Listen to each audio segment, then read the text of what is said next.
Bien, si no se escuchan, por favor, me avisan.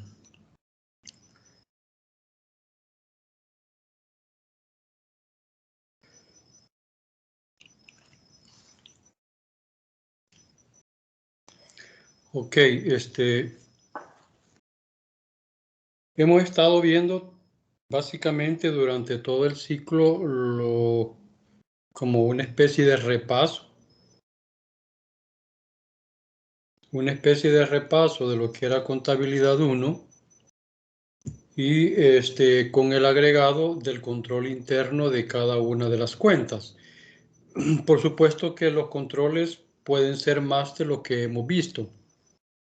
Y entendería que cada quien en sus empresas pueden visualizar esos controles. Si no, sería bueno que se curioseara cuáles son los controles que llevan en la empresa, ¿verdad? Para incrementar su conocimiento, ¿verdad? Y que en eso no hay límite. Usted puede ir ideando la forma de tener un control sobre un rubro en específico, como también este control en otro tipo de operaciones. Lo fundamental es que tengamos ¿cómo le pudiera decir? El insumo necesario para poder crear un control, ¿verdad? Es decir, no quedarnos con los que ya están, sino que cómo los mejoramos y, por supuesto, aplicados a las empresas. Entonces ya vimos todos los controles hasta llegar al estado de resultados. Hoy vamos a ver un tema que, aunque no está en el programa, sí es necesario que lo conozcamos porque es fundamental al final de cada ejercicio que nosotros podamos desarrollar un cierre contable y las consideraciones que deben de tomarse. O sea, ya lo hemos hecho contablemente, o sea, compartida, ¿verdad? Ya hemos dicho cómo se pasan los resultados al balance, ¿verdad? Etcétera, etcétera. Pero esa es la parte práctica. Sin embargo, hay mucha teoría sobre eso y es necesario que la conozcamos. La teoría nos genera criterio, nos genera una forma de pensamiento que podemos optar nosotros de acuerdo a la necesidad que se pudiera ir teniendo. Entonces tenemos, por supuesto, lo que es la definición. Es un procedimiento mediante el cual se cuadran y finalizan las cuentas anuales de una empresa dentro de un ejercicio contable, que normalmente implica un periodo de 12 meses. Eso es lo que nosotros de rigor lo conocemos. Hay empresas como las empresas agrícolas, y antes así se llevaba la contabilidad, es decir, dependiendo de la naturaleza de la empresa, los ciclos contables no necesariamente terminaban en diciembre. Por ejemplo, las empresas agrícolas todavía tienen su contabilidad agrícola, aunque el informe que generan para, digamos, los bancos, el Estado y a cualquier entidad que se lo solicite, lo hacen al 31 de diciembre. Pero normalmente los balances de las empresas agrícolas está dado precisamente en el ciclo agrícola del cultivo que se está desarrollando, del café, de la caña, ¿verdad? Del algodón, etcétera. Todos esos están amarrados a su ciclo de producción. Por eso que la mayoría de empresas de café manejan una contabilidad interna que termina en septiembre de cada año, de octubre a septiembre, octubre ¿cómo se llama? A septiembre, de octubre a septiembre, sí, así sería, y que lo que hacen es precisamente provocar el, el- la, la o determinar la producción real del café a esa fecha de corte, que es cuando todo el mundo va a cortar café. Este, Sin embargo, repito, a nivel ya de exigencia legal, pues se ha normalizado, se ha establecido que todas las empresas de El Salvador deben de estar sus contabilidades de enero a diciembre. Hace poco hicimos, bueno, no lo hicimos, yo no participé ahí, pero sí el grupo donde yo estaba, el despacho donde yo estaba, realizó una auditoría en una empresa agroindustrial, se puede decir, de Honduras, y ellos manejan ese ciclo, ¿verdad? El ciclo normal de octubre a septiembre, porque así se le facilita llevar la contabilidad. Sin embargo, repito, en nuestro país ya no es así. Solamente para efectos de control interno es que lo hacen bajo el ciclo agrícola. Pero es importante conocer eso. Eso obliga a que tienen que llevarse dos tipos de controles, que no pueden estar separados uno del otro. Ya no pueden ser dos contabilidades separadas, sino que una tiene relación con el otro. Lo único que ha cambiado es que la que corté en septiembre, es el dato que yo voy a ocupar para noviembre y para diciembre. Eso sí hay que tenerlo bien claro. O sea, aunque la fiscal, por decirlo así, se debe de presentar el 31 de diciembre de cada año, sí está amarrada a la información que se ha generado con el ciclo agrícola. Entonces, cuando dice que son para 12 meses, se suele asociar el año natural desde el 1 de enero al 31 de diciembre. Eso ya lo sabemos, haciendo coincidir con el año fiscal, que también es lo mismo. La empresa tiene un plazo de 4 meses para trasladar esa información a Hacienda.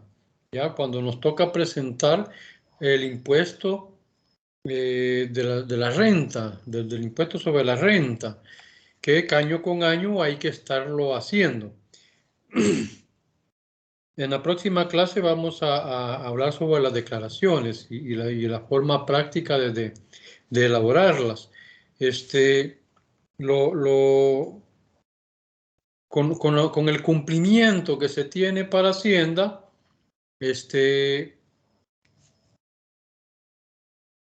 tiene hasta abril para poder presentar esa declaración. No así presentar los balances o, como se dice en la jerga contable, depositarlos en el CNR. Ahí se están depositando, de acuerdo a la ley, en la fecha en que cumple años la empresa o la fecha en que fue constituida la empresa, que es la que está anotada en el acta de constitución o en escritura de constitución. Y si es persona natural, pues la fecha de su cumpleaños. En esa fecha tiene que estar presentando los balances del año del ejercicio anterior. Si alguien cumple años en diciembre, pues va a presentar balances al 31 de diciembre de 2020, en el 2021. Así está determinado en la ley. Sin embargo, con Hacienda el compromiso se cubrió en la fecha que la misma ley determina.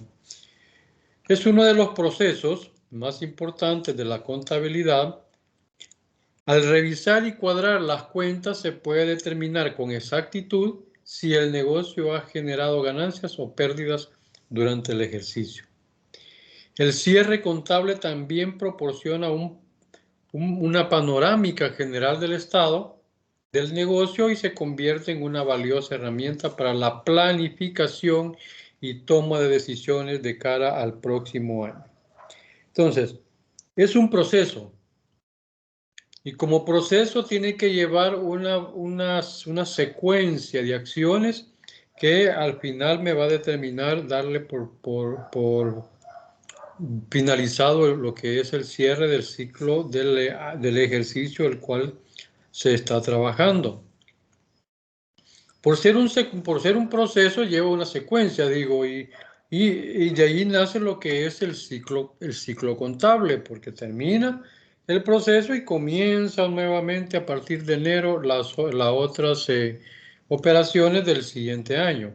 Es algo que tenemos que estar haciendo constantemente los contadores.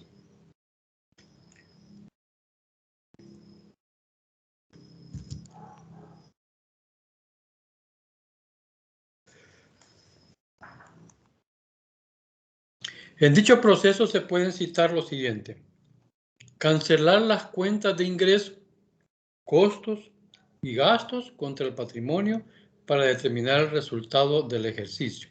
Esto ya lo hemos hecho o lo hicimos el ciclo pasado, ¿verdad? Donde nosotros dejamos a cero todas las cuentas del estado de resultados contra una cuenta mixta que se llama liquidación del ejercicio, algo así se llama. Bueno, de hecho, ya vamos a ver el nombre de la cuenta que tiene el catálogo que yo les he depositado en la plataforma y que necesito que lo ocupen para el trabajo ya final que van a realizar, que van a presentar. ¿Ya? Hay un catálogo, es el mismo catálogo que utilizamos en Contabilidad 1, que es el que necesito que utilicen para este taller que se está realizando. Entonces, cuando nosotros decidimos cancelar o liquidar, perdón, las cuentas de resultado, lo que tenemos que hacer es llevar a cero todas las cuentas que ahí están contra una cuenta que se llama cuenta mixta, ¿ya? La cuenta de liquidación. Luego, cuando liquidamos los ingresos lo hacemos contra esa cuenta mixta y cuando liquidamos los gastos lo hacemos contra esa misma cuenta mixta. Cuando hacemos el balanceo y determinamos que hubo utilidad, entonces el saldo de esa cuenta mixta, y se llama mixta porque el saldo positivo puede estar en el debe o puede estar en el haber, dependiendo del resultado. Si está en el haber es porque hubo ganancia, pero si está en el debe es porque hubo pérdida. De todas formas, independientemente de dónde quede, esa cuenta se va a liquidar con la cuenta de patrimonio. ¿Ya? Y en el patrimonio es donde aparece la famosa cuenta de resultados del ejercicio. Y dentro de esa misma dice ejercicio anterior o presente ejercicio. Y dependiendo digamos, si la empresa no ha decidido qué hacer con las utilidades de 5 años a la fecha, pues va a haber una cuenta que diga excedentes del ejercicio o resultados del ejercicio 2016. Resultados del ejercicio 2017. Tienen que estar separados por cada año, no meterlos en un solo valor. Porque cada año hay una responsabilidad. El movimiento de las operaciones en cada empresa llevan responsabilidades legales, ¿verdad? Fiscales y normativos. Preocupante es cuando hay responsabilidades legales o de ley, si ya vamos más específico, ¿ya? Por ejemplo, que haya un fraude. Entonces necesitamos determinar cuál fue el fraude de un año, de 2016, cuál es el fraude de 2017, etcétera, etcétera. Y eso se tiene que estar llevando por separado, por eso es importante. Eso, por supuesto, en el caso de que haya indicios de algo de eso. Generalmente, pues Hacienda no se mete en esas condiciones, salvo que sea muy evidente el movimiento que se está llevando. Entonces es importante, repito, que cuando dice que se cancelan contra el patrimonio, es que una vez liquidada con la cuenta mixta, se traslada al patrimonio el resultado de la liquidación de todas las cuentas del estado de resultados. Efectuar el inventario, ojo, físico, siempre es necesario. Usted lleva un control en Cardex, ¿verdad? Que de alguna manera determina bajo, si quiere, el código de barras que codifica cada uno de los bienes y le está dando salida de acuerdo a la venta que se está realizando o por cualquier otra forma que se esté saliendo. Y por supuesto las entradas. Pero el inventario físico siempre es necesario porque tenemos que verificar si lo que dice el CARDE virtual, ¿verdad? Porque hoy se lleva en computadora, coincide con la existencia real que están en la sala de ventas, en la bodega o donde sea. es necesario que hacer esa verificación, y esa es parte de un control cuando nosotros realizamos el inventario físico. Muchas veces salen diferencias, pero son diferencias que no son significativas de acuerdo a la naturaleza del producto que se está contando.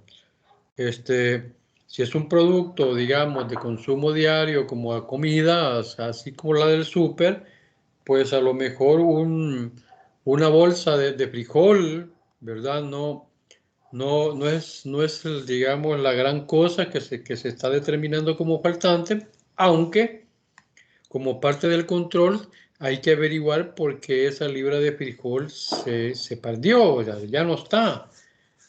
Porque eso da indicio a que si fue esa bolsa de frijol, a lo mejor también se dio pérdida por otro lado, hasta completar la canasta básica, ¿verdad? Entonces, es necesario que el inventario físico también no solo permita que determinar si coincide con el inventario virtual, sino que investigar qué es lo que ha pasado con esos faltantes.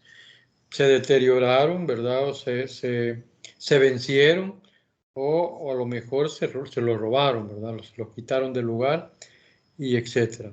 Entonces, es necesario, como parte del control interno, que se haga un inventario físico. La conciliación bancaria, que ustedes ya la conocen, todos los meses, ¿verdad? Siempre es necesario estar conciliando, más ahora que todo el mundo lo está trabajando de manera virtual, en línea. Ya les conté el caso del peritaje que hicimos en el despacho, y que alguien de confianza estaba haciendo la sustracción de las cuentas de banco.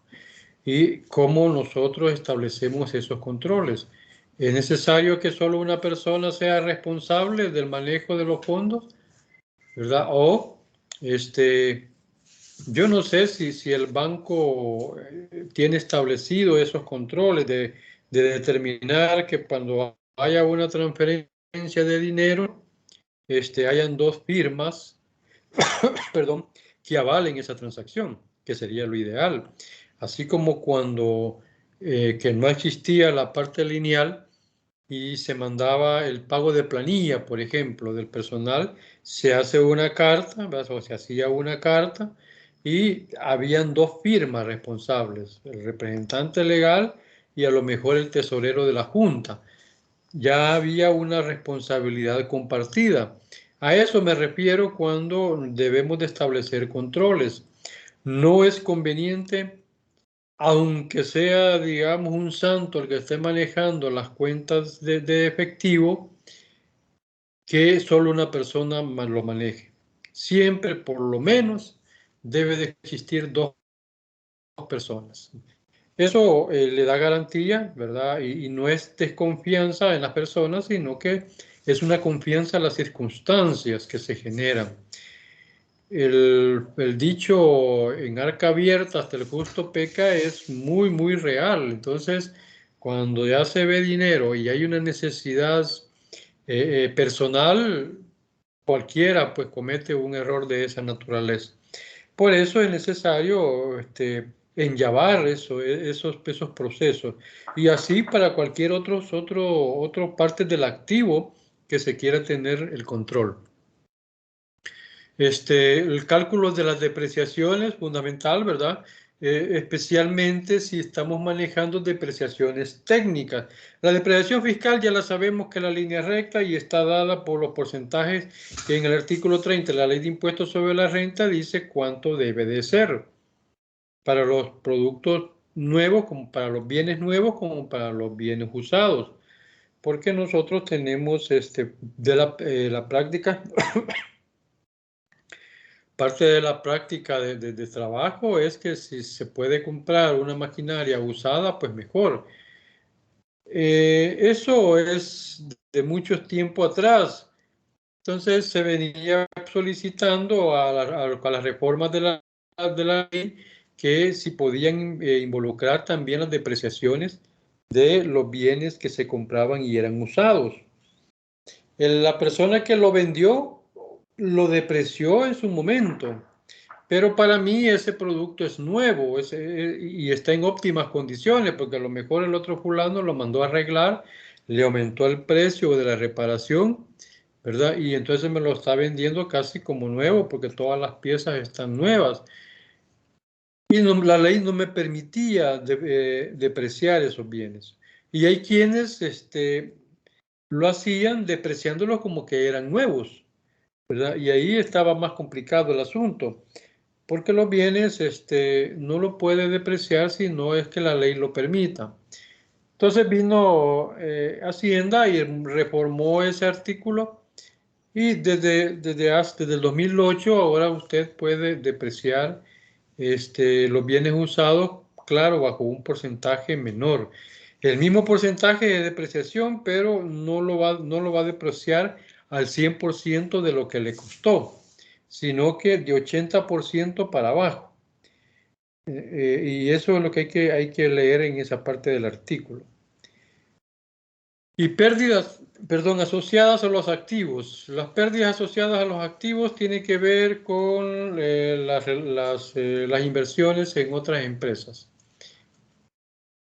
Y que se hizo una mala inversión y por lo tanto se obtuvo una pérdida en el manejo de esos títulos valores.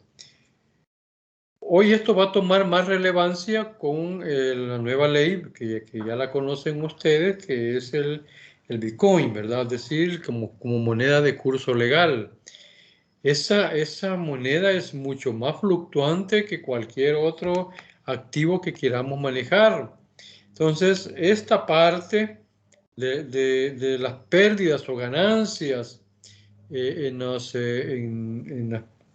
algunas cuentas asociadas al activo, hay que estarlo monitoreando todos los días, porque ese es el problema del Bitcoin, o no solo Bitcoin, de la criptomoneda, que a segundo por segundo están cambiando el movimiento del valor de la moneda virtual o de la criptomoneda, pongámosle, porque moneda virtual también ya Estados Unidos está metiendo sus dólares virtuales, China igual, Europa también. Y la diferencia es que están respaldados por la moneda real de cada uno de los países. El dólar virtual, pues obviamente está respaldado por el dólar normal que se conoce en cómo se llama, ya nosotros lo conocemos. Y en general todas las actividades tendientes a la revisión de cada una de las partidas de los estados financieros. Entonces, por cada una de las cuentas nosotros tenemos que revisar esos controles, porque el balance me puede estar diciendo una cosa, pero los controles, por decir algo, cuentas corrientes, me está diciendo otro. Cardex me está diciendo otro. O sea, no es lo mismo que he contabilizado en el balance que lo que se lleva registrado físicamente por cada uno de ellos, e inclusive pues la propiedad, planta y equipo. Permítame, voy a traer un dulce que me secó la garganta, permítame.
Ok, gracias, disculpen.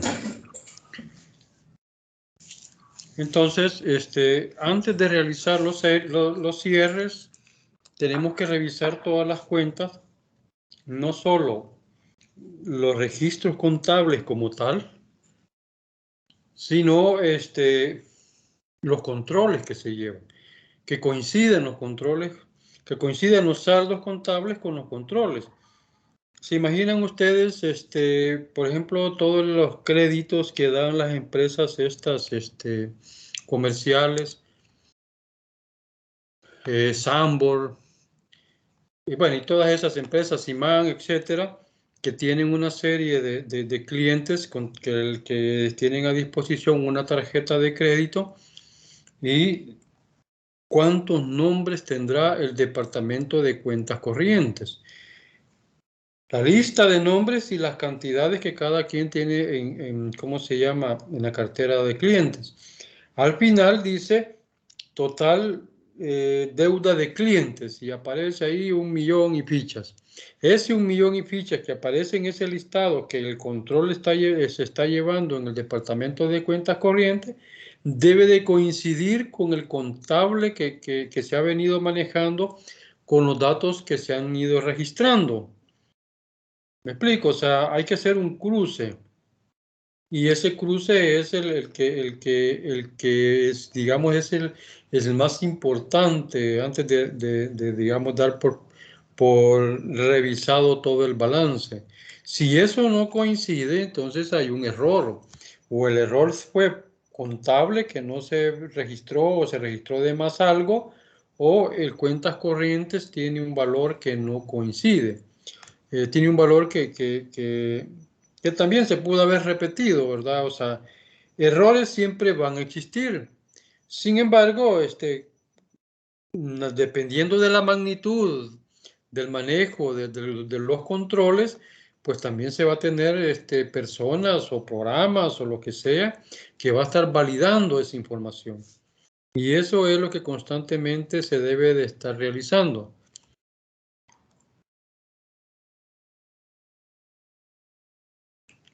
El cierre no debería iniciar las revisiones de las cuentas y demás procedimientos cuando ya hayan pasado 1, 2 o 3 meses después del ejercicio. Ese es un poco cuando, bueno, aquí habla del principio de oportunidad. Dice, de esta forma no estaría cumpliendo el principio de oportunidad.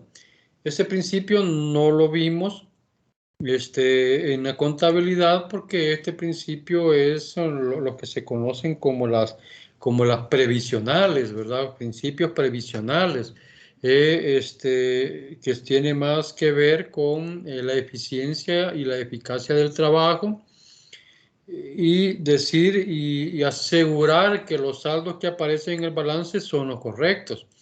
Entonces, y ahorita ya no hay pretexto para decir que hay atraso en la contabilidad cuando todo es digital, todo está digitalizado, salvo que hay alguna actividad manual, ¿verdad? Y que ese proceso manual me esté obstaculizando ¿cómo se llama?, el desarrollo de los trabajos. El principio de oportunidad señala que los preparadores de información financiera deben entregar a tiempo los estados financieros. Yo les he comentado que, por ejemplo, los bancos, por ley, ¿verdad? Y la superintendencia del sistema financiero, que es muy estricta en el control de los bancos, dice de que el balance de cada mes debe de estar en el siguiente mes. En el siguiente día, perdón, finalizado el mes.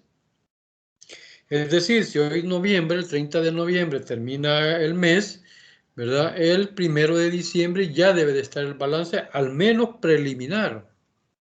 ¿Qué significa? Que durante todo el mes tiene que estarse asegurando día a día de que toda la información que procesa el banco, y me refiero a la información financiera y económica, esté digamos, coincidente con lo que me está apareciendo en contabilidad. Con contabilidad no hay mucho problema en el sentido de que también el mismo sistema, cuando le pone el código de barra, decía, se distribuye la información a todas las unidades que necesitan ese dato.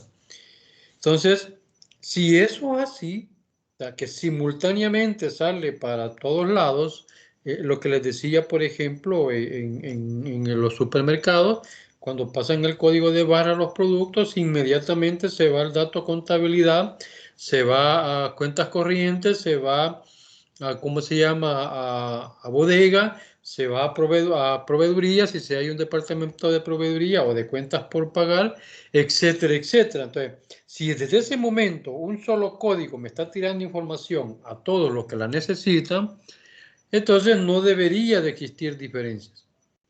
Las diferencias de productos más digamos, más físico, pues, es el concepto de pérdida que se pueda estar dando por robo, decía, porque se deterioró, se arruinó y se botó y nadie dio cuenta de él, etcétera. Un montón de cosas que pueden pasar y que el producto ya no está físicamente. Entonces, ahí es donde está el problema, ¿verdad? Cuando ya el sistema digital ha sido superada porque la información ya se trasladó de manera simultánea a todos los lugares que les compete, entonces el control que se debe de darle prioridades a la parte física, a la parte donde de alguna manera pues se interviene con más tiempo el uso del producto o la venta del producto. El principio de oportunidad señala que los preparadores de información financiera deben entregar a tiempo los estados financieros, de manera que estos tengan la capacidad de influir en las decisiones de los usuarios interesados.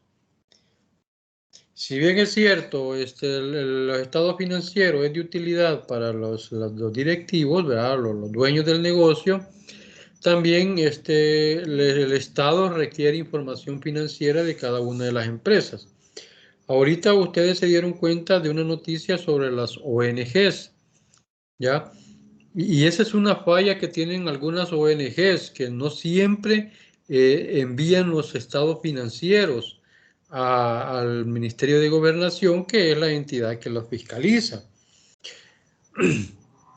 Claro que de parte del ministerio no ha habido una presión para que presenten esos estados financieros. Sí, y eso es lo que ha llevado a que se duerman, ¿verdad?, las ONGs. Pero como una vez se empieza a decidir o bien a tomar acciones sobre el cumplimiento de la ley, porque leyes hay para todo. Si nosotros nos dejan pasar algunas cosas, es porque a veces el Estado no tiene la capacidad instalada para poder, digamos, llegar a todas las unidades. Pero cuando decides hacer una operación sobre una actividad X, porque la ley lo permite, entonces ahí se va a encontrar con que mucha gente no lleva información de cumplimiento. Y eso es lo que le pasó, por ejemplo, a estas organizaciones. Las organizaciones tienen muchas obligaciones. Por ejemplo, también les comentaba que el estado de origen y aplicación de fondos es una obligación presentarla a Hacienda, que es un estado que trimestralmente tiene que estar informando a Hacienda sobre ese dato financiero. ¿Qué es ese estado financiero? Ese es una herramienta que se utiliza cuando se utiliza, ¿verdad? No es como cumplimiento, o sea, no es por cumplir, sino cuando se utiliza realmente, esa herramienta me permite a mí saber dónde nació la plata y a dónde terminó. Por eso se llama estado de origen y aplicación de esos fondos. Ese informe es el que se presentaba antes de que existiera el flujo de efectivo. Ahora el flujo de efectivo sustituyó al estado de origen y aplicación de fondos. Repito, es lo mismo, solo que el estado de flujo tiene más información. El flujo de efectivo me dice en qué actividades yo he invertido la plata. En actividades operativas, es decir, gastos normales de energía, teléfono, depreciación, alquiler, etcétera. En actividades de inversión, cuando compro maquinaria o propiedad, planta y equipo, cualquiera de los bienes que incluye esa cuenta, o de actividades de financiamiento, que son cuando yo recibo préstamo o he recibido una inyección de los accionistas para financiar cualquier actividad dentro de la misma empresa para que ésta crezca. Entonces, el estado de flujo de efectivo es un estado que me permite dar más información de la que me daba el de origen y aplicación de fondo. Pero lo que quiero decir con esto es que es de cumplimiento. Entonces, como gobernación no tenía la capacidad instalada para exigir esos datos, esa información, las empresas se habían dormido. Hoy que ya van a andar de las ONG, pues hoy van a estar con el cumplimiento, como debe de ser, ¿verdad? Ese es, digamos, bueno, lo que les quiero decir es que las leyes ahí están, pero muchas de ellas no se aplican. Y por lo tanto, pues cuando ya las aplican, hay muchas empresas que se han dormido y no han cumplido con esos, digamos, información que hay que estar generando. Entre más tarde en preparar la información, menor será su utilidad. Este es como un corolario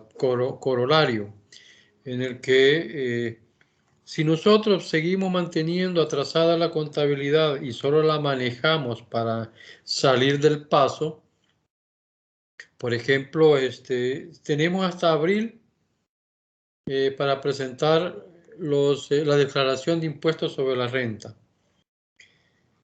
Antes eran 3 meses, o sea, antes era en marzo, pero porque todas las contabilidades se llevaban a pie y a lo sumo en hojas electrónicas, pero muchas se llevaban a mano, pues, o sea, que era el trabajo el trabajar que tenía desarrollar un balance. Entonces, debido a eso que se llevaba manuales que los primeros meses se dedicaba a la empresa a tratar de depurar su balance de todo el año anterior. Entonces, casi siempre, y eso ustedes ya no lo vivieron, no habían nacido, pero casi todos los años siempre salió un decreto que prorrogaban el tiempo de presentación de la declaración de impuestos sobre la renta. Daban un mes más, o sea, hasta abril. Al final, de tanto que se pedía que se presentara en abril, entonces se sacó un decreto, se modificó más bien la ley, ¿verdad?, de impuestos sobre la renta, y se dijo que cada 30 de abril máximo deben de presentarse las declaraciones. Y así quedó. Con la tecnología, que ya ese atraso ya es, o sea, ya no es aceptable, ¿verdad? Sí es factible, pero ya no es aceptable. No me extrañaría que una de las reformas de la ley diga de que ya no sea hasta abril, sino que sea en marzo, por ejemplo. Porque recordemos que hay otros cumplimientos de ley en el mes de enero, presentando el 910, ¿verdad? El 950, creo, no, el 950 no. Pero hay otros reportes que hay que estar presentando en el mes de enero a Hacienda, los de IVA inclusive, ¿verdad?, que corresponden a las operaciones de diciembre del año anterior. Entonces, no me extrañaría que hubiera una reforma que diga que ya no sea abril, sino que sea marzo, que sea febrero o marzo otra vez, para poder cumplir con las obligaciones del Estado. Entonces, aquí se cumple esto. Entre más tarde en preparar la información, menor será su utilidad. Y esto se refiere también a la toma de decisiones. Si sus decisiones dependen de la información contable, ¿ya?, y la información no está al día, pues obviamente no va a tomar decisiones atinadas. Porque ¿qué es lo que obligaba antes a los empresarios o a los gerentes financieros o a los gerentes generales? Era proyectarse. Le decían al contador, ¿y a qué fecha vas? Y ya estábamos en noviembre, ¿verdad? Estoy en agosto, decía. Va, entonces, ¿cómo estamos agosto? Y proyectamos de agosto a noviembre y hacemos la planeación para el siguiente año. Era una salida, pero no era la salida adecuada. Era lo fundamental es que la información esté al día. Si en los estados financieros se informa del fallo de un litigio en contra de la entidad, esto podría ser determinante para un inversionista que seguramente pensará que no debió haber puesto sus recursos en la entidad. Este es un ejemplo. Cuando no está la información al día, ya cuando hay litigios, ¿verdad? Y alguien está invirtiendo en la empresa y no lo va a hacer de buena fe, ¿verdad? Pero sí está hecho también sus números, pero no consideró el litigio, un litigio que estaba en contra, que si perdía, pues le iba a ocasionar pérdidas también de resultados al final del ejercicio. Y el inversionista, como se fue nada más con los datos que a la fecha tenía el balance, póngale 3 meses atrás y ahí venía ganancia y el litigio se perdió 2 meses después, ahí generó la pérdida, etcétera, etcétera. Entonces, ese es un ejemplo, repito, de por qué deben de llevarse al día la información. Y ahora con la informática, pues ya no hay excusa.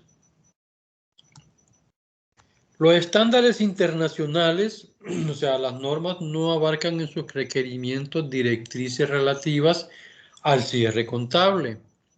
Por tanto, hacia el final de cada ejercicio deberá continuar realizando los procedimientos que hasta antes de la convergencia se estaba realizando. ¿Cuál es esa? ¿Recuerdan? Las normas internacionales pues, empezaron a aplicarse desde el 2005. En El Salvador pues empezaron a aplicar más que todas las NIF en el 2010, 2011. Y las normas internacionales de contabilidad que ahí estaban, pero no eran de fiel cumplimiento, no eran de obligación, más bien cumplimiento, porque el Consejo de la Vigilancia no estaba, digamos, como liderando esa parte de las normas internacionales.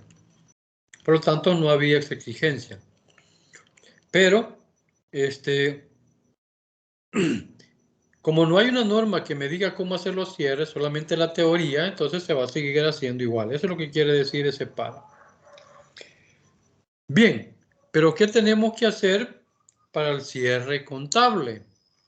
Antes de comenzar el cierre contable de las empresas hay que cuadrar la contabilidad. ¿Va? Eso ya lo sabemos, lo hemos venido viendo, realizamos la hoja de trabajo. Normalmente los contadores o los que están trabajando en el área de contabilidad, cuando usted saca su balance de comprobación inicial, por decirle la primera del cierre de cada mes, le van a aparecer una serie de datos negativos en activo o en pasivo. Entonces, ese saldo negativo en el activo me está indicando que hay una aplicación de más, ¿verdad? En ese valor que me está dando negativo. Puede ser que al estar digitando las cuentas contables me equivoqué y en vez de poner 1 puse 2 y entonces el movimiento se fue a esa cuenta 2, etcétera, etcétera. Entonces, eso me va provocando. Por lo tanto, yo debo de empezar a analizar cuenta por cuenta y verificar que los registros han sido aplicados correctamente. Ese es el primer paso. Luego, tenemos que verificar que coincidan con los controles que se llevan aparte, en cuentas corrientes, en inventarios, etc. Por tanto, tendrás que comprobar que los datos coincidan con lo que reflejan los libros del negocio y realizar los ajustes necesarios para seguir adelante con el asiento de cierre contable. Eso nosotros es lo que utilizamos como hoja de trabajo.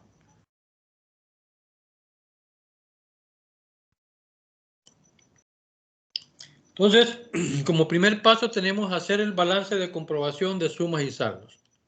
Es el mismo que nosotros hacemos de manera vertical. Al comprobar la suma del debe y el haber de las diferentes cuentas y el saldo correspondiente, podrá conciliar el libro mayor con estructura económica y financiera de la empresa. Esta operación también permite detectar posibles errores en los mayores contables de alguna cuenta del libro diario. Recordemos que cuando venimos trabajando el libro diario con todas las partidas, el resultado del control en ese libro, vamos trasladando cada una de las cuentas en el libro mayor.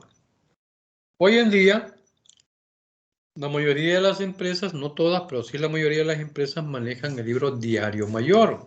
Es decir, que en vez de llevar dos libros, el libro diario y el libro mayor, se lleva uno solo. ¿Cuál es la facilidad de ese libro diario mayor? Que me permite llevar un solo libro. Y además, un detalle de todos los movimientos que se van teniendo. De tal manera que si yo voy a la cuenta de banco, recordemos que en la cuenta mayor de efectivo y equivalente de efectivo, solo se pone los saldos del día. Dice, día primero, en el debe hubieron tantos ingresos, en el haber hubieron tantos egresos. Saldo. Debe haber saldo. No hay un detalle. Cuando se maneja un libro diario mayor, sí. Y va un detalle con ¿cómo se llama ahora? Con el sistema computarizado. Híjole, va hasta el último detalle de las cuentas del catálogo. Cuando se llevaba a pie o ya empezaban a ver los cuadros electrónicos tipo, no era Excel, sino que era Lotus, ¿verdad? Lotus 1, 2, 3, que era una de las primeras hojas electrónicas que salieron, que se ha venido desarrollando hasta llegar a Excel. Pero estaba el Lotus y había otro que eran los dos famosos que se manejaban, pero era una hoja electrónica y que permitía llevar cuadros y hacer operaciones geométricas, algebraicas, etcétera, etcétera. Entonces, eso es lo que me permitía llevar los controles que se estaban haciendo y por lo tanto me permitía hacerlo, me permitía llevar el libro diario mayor.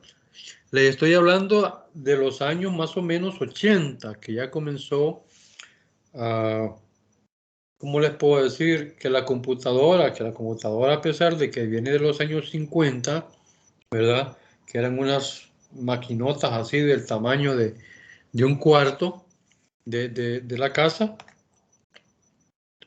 a lo que tenemos ahora, ¿verdad? Cómo se ha venido variando, pero lo que quiero decir que se hizo ya más popular cuando empezaron a salir las máquinas desktop, ¿verdad? Que ya eran individuales y ya pues ya leían un lenguaje de máquinas que en sus inicios fue el BASIC y después surgieron un montón de lenguajes, ¿verdad? Como el COBOL, el COBOL, ahorita me han olvidado los nombres de los programas que existían, que permitía programar para que pueda hacer usted operaciones sencillas de números, de armar cuadros, etcétera.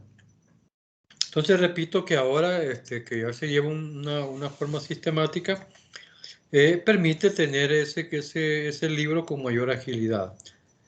Paso 2, comprobar el plan general contable.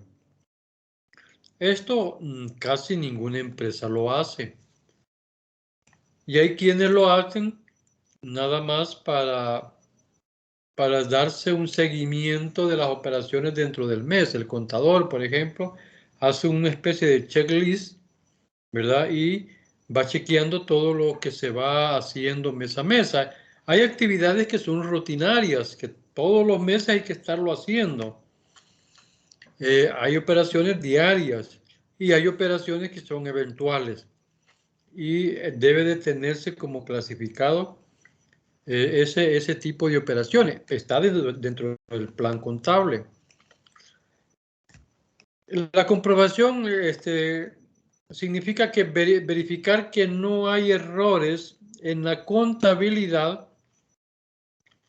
de los siguientes grupos o cuentas: financiación básica, que es los pasivos; activo no corriente, que es la propiedad, planta y equipo; existencia, que son los inventarios; acreedores y deudores, que son los proveedores; por operaciones comerciales, cuentas financieras, compras y gastos, ventas e ingresos, y gastos e ingresos imputados al patrimonio neto. Cuando hay un plan contable, se va a permitir estar haciendo ese chequeo, ¿verdad? A lo sumo, lo que debe de hacer todo, ¿verdad? Y muchos lo usamos de esa manera, registrando todas las operaciones que son de rutina, porque hay operaciones que son de rutina. La depreciación, ¿cómo se llama? Lo del IVA, ¿verdad? El pago de impuestos del IVA, etcétera. Hay una serie de cuentas que todos los meses tienen que estar haciendo exactamente lo mismo. Por eso que algunos sistemas de computación dicen si se quiere utilizar una partida de plantilla para que todos los meses, de planilla también, el de salario, solo se cambian los valores que la partida, pero ya hay partidas que ya están hechas. Luego le dice al programa de que se la presente otra vez para el siguiente mes y usted solo modifica valores. O sea, todas esas facilidades se tienen. Paso 3, revisar el recuento de existencia. Para eso es algo que venimos hablando. Los inventarios es importante irlos a revisar si coinciden físicamente con lo que aparece en la contabilidad. Tendrá que restar las existencias no consumidas de las compras realizadas a lo largo del año, como las mercancías y las materias primas que se utilizan para fabricar productos. Eso es lo que normalmente se hace, ¿verdad? Ir registrando el consumo. Eso no lleva una erogación en efectivos. Eso nace de un control o un reporte que, ¿cómo se llama? Bodega realiza y manda una copia a contabilidad de costos y manda una copia a la contabilidad general. Entonces, viene el contador general y registra esa requisición de mercadería. Cuando ya se está en la parte de costos, cuando ya se está en el proceso de producción, el contador de costos tiene que tomar ese valor, esa lista que salió de bodega, y tomarla en cuenta como el costo de materia prima en su consumo. O sea, no todo, ¿verdad? Sino que lo que se va consumiendo. Cuando ya está el producto terminado y se determina cuánto se utilizó de materia prima para poder terminar el producto, ahí va involucrado las unidades que se utilizaron de cada uno de los productos que mencionaban la requisición, y eso debe de ser consistente, coincidente inclusive, para que tener un control. Eso es lo que hacen las grandes empresas, ¿ya? Por supuesto que lo hacen de otra manera.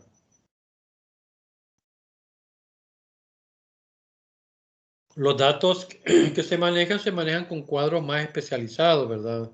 Con más detalle, etcétera. Fechas, horas, etcétera. Hoy hasta videos hay de todo lo que usted hace en la empresa. Reclasificar deudas y créditos.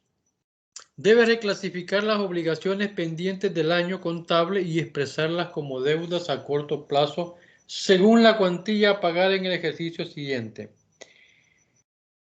Lo mismo se aplica a los créditos a cobrar de manera total o parcial durante el próximo ejercicio contable.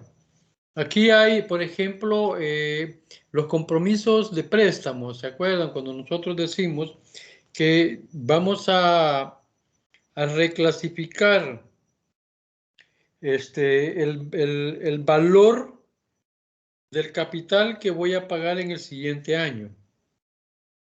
Es decir, yo voy a seguir pagando un préstamo por 10, 15, 20 años. Pero la ley, la norma me dice que aquello que corresponde a corto plazo, de ese préstamo yo tengo que pasarlo a pasivo corto plazo, ¿ya? Y dejarlo el resto siempre a largo plazo. Entonces, ese pedazo que usted pasa como corto plazo es lo que se llama reclasificar. Pasar ese pedazo, ¿verdad?, a la nueva cuenta. Por el lado del activo tenemos que, bueno, muchas empresas tienen frecuentemente lo que es el sobregiro bancario, que se han emitido más cheques, o sea, o se ha pagado más, el que emita más cheques no tiene nada que ver, sino que se ha pagado más de lo que realmente tengo en existencia. Ya, ahí se da el fenómeno de la estafa, ¿verdad? Y hay que tener mucho cuidado con eso. Cuando usted emite más cheques, ¿verdad? O cuando emite, perdón, más pagos de lo que en realidad tiene en el banco, lo más seguro es que alguno de ellos se va a sobregirar. Por supuesto que el banco, cuando usted se queda sin nada, no lo paga. Y si no lo paga, pues también a su empresa no le ha pasado nada. El problema es cuando usted negocia con el banco y le dice que le autorice un sobregiro bancario de 5,000, de 10,000, de 20,000, dependiendo la magnitud de la empresa. Entonces va a parecer de que usted va a seguir pagando y suponga que utilizó los $5,000. Contablemente esos $5,000 le van a aparecer en negativo. ¿Qué es lo que ha pasado? Que como el banco ya pagó ese dinero, ¿verdad? Porque se solicitó que lo hiciera, contablemente ese valor, como yo le saqué más dinero del que tenía en mis registros, me va a quedar negativo.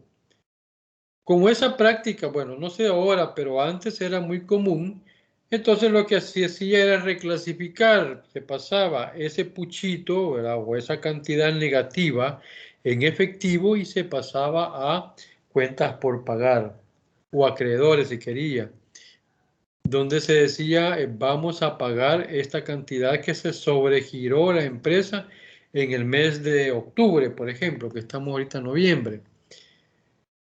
El balance queda cero, porque el saldo negativo que usted tenía lo hizo una partida para dejar a cero la cuenta de banco y dejarla el valor en cuentas por pagar. Los contadores, pues más o menos se ubican, me imagino, de lo que estoy hablando. Para los administradores, lo que quiero decir es de que dentro del balance no pueden haber saldos negativos. Si en bancos hay un valor negativo, quiere decir que hay un sobregiro. Es decir, que yo emití un cheque por un saldo mayor al que tengo registrado en el banco. ¿Qué es lo que hay que hacer como administrador? Pues ir a hablar al banco y decirle autoríceme por favor este sobregiro para que podamos pagarlo. Y luego yo le pago a usted, al banco, ¿verdad? Y claro que el banco no le va a hacer de choto. Va a cobrar comisión por ese manejo de fondo. Sin embargo, para no caer en un delito penal, le repito, ¿verdad? O sea, cuando usted paga un cheque de hule, le dicen, y se va al banco a cobrarlo y el banco le dice que no se lo puede pagar porque no tiene fondos, entonces el fulano que tiene el cheque puede ir en ese instante a la fiscalía y decir, vengo a protestar este cheque porque no me lo pudieron pagar, no hay dinero. Y entonces dentro del Código Penal eso se maneja como una estafa. La estafa que la empresa que le pagó ha cometido por pagar cheques sin fondo. Y así pues podemos hablar de un montón de problemas, ¿verdad?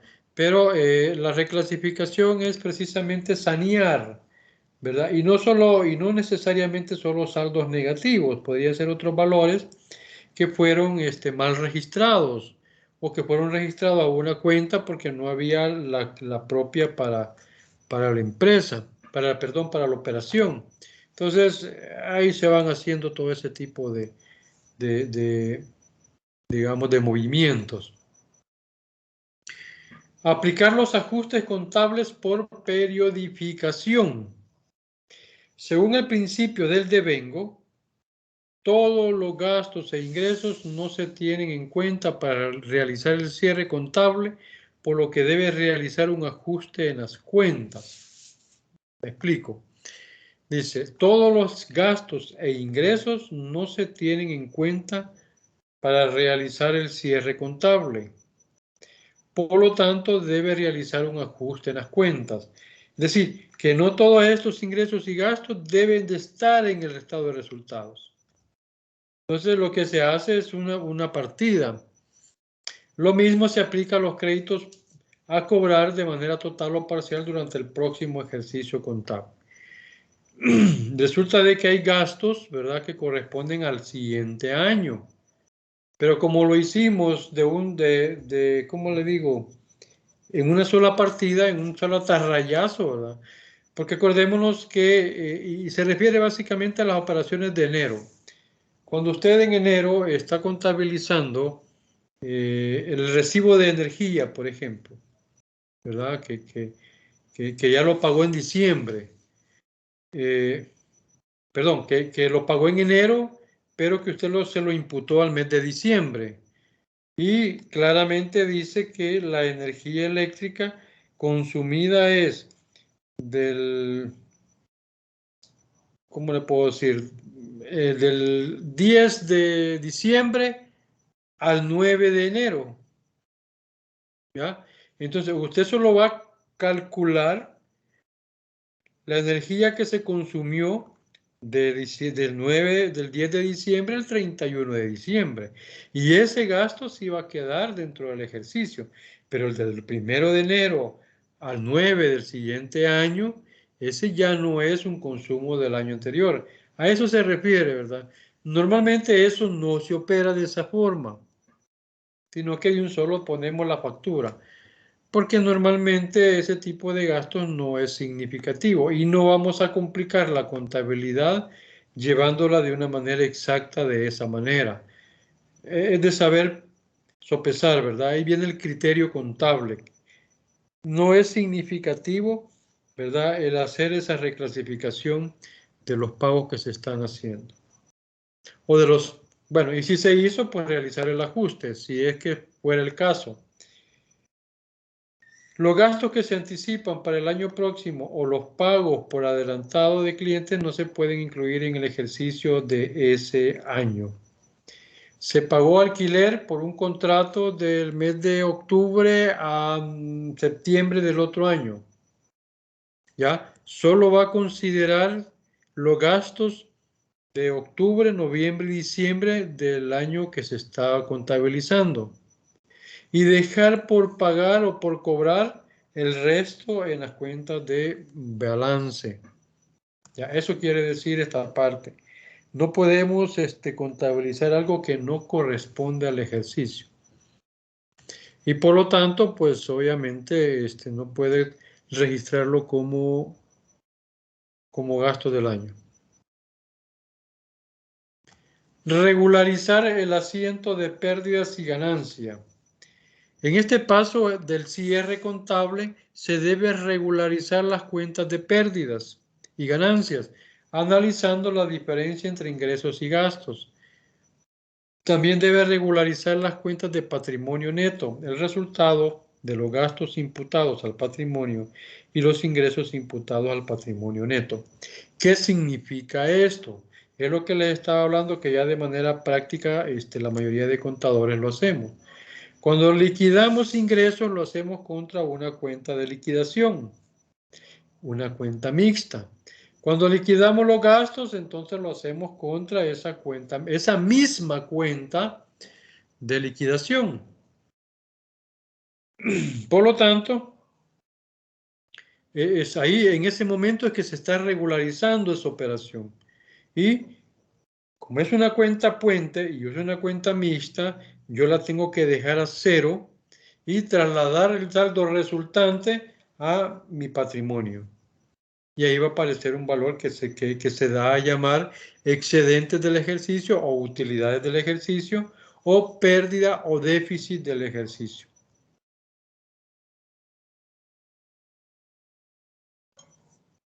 Realizar el asiento de amortización del inmovilizado material.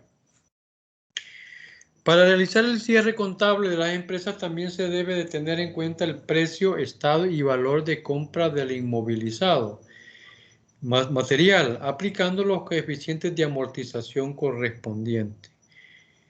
Como esta teoría está escrita de manera general, lo que tenemos que hacer para tropicalizarlo es que debemos de realizar las depreciaciones respectivas, ¿verdad? Y cuando habla de coeficientes se refiere al método de depreciación que para nosotros la depreciación fiscal es el de la línea recta. Y están las depreciaciones técnicas, que son las que vimos nosotros como métodos de depreciación. El de los años dígitos, el de las unidades de producción, etcétera. Todo lo que hemos visto. Pero que se usan, se siguen utilizando. 8. Cerrar el libro de inventarios y las cuentas anuales. En este libro debe quedar reflejado el balance inicial al comienzo del ejercicio, los balances de comprobación de sumas y saldos, el inventario de cierre y las cuentas anuales. Es un libro, hay quienes utilizan un libro que se llama libro de estados financieros y ahí se anotan todas esas operaciones, aunque últimamente se utiliza solamente para registrar los balances, todos los balances, el balance general, el estado, perdón, todos los estados de financieros, el balance general, el estado de resultados, el cambio patrimonial, el flujo de efectivo y las notas. Asientos de regularización. Para terminar el cierre contable de la empresa, se debe calcular la diferencia entre ingresos y gastos durante el año. Así se sabrá si se han generado pérdidas o ganancias. Luego tendrá que aplicar la cuota de impuestos de sociedades que corresponda contrastándola con los pagos a cuentas y retenciones durante el ejercicio. Luego debe volver a calcular el asiento de la regularización, incluyendo el gasto de impuestos de sociedades. Aquí todavía falta inclusive anotar que se encuentran lo que es la reserva legal. ¿Ya? En este asiento de regularización están esas cuentas liquidadoras de ingresos y egresos y lo que es la reserva legal cuando hay utilidades. Cuando no hay utilidades, pues no se hace nada porque no hay nada que distribuir y no hay impuestos que pagar. Aunque últimamente, pues si usted sigue reportando por 3 años, creo, o 2 años seguidos, una pérdida, la modificación que hubo a la ley de impuestos se dijo de que si aunque usted haya presentado varios periodos, no me acuerdo cuántos son, usted siempre debe de pagar un impuesto. Y hay una cantidad que ya está definida en el mismo reglamento de la ley de impuestos. Entonces, y es que la práctica que muchas empresas de estas grandotas, ¿verdad? Respondían con pérdidas. Todos los años tenía pérdida, ¿ya? Y entonces se preguntaron una vez y dijeron, ¿cómo es posible que una empresa esté reflejando pérdida y siga funcionando? Entonces, obviamente esas pérdidas eran para no pagar impuestos. Era una forma de evasión.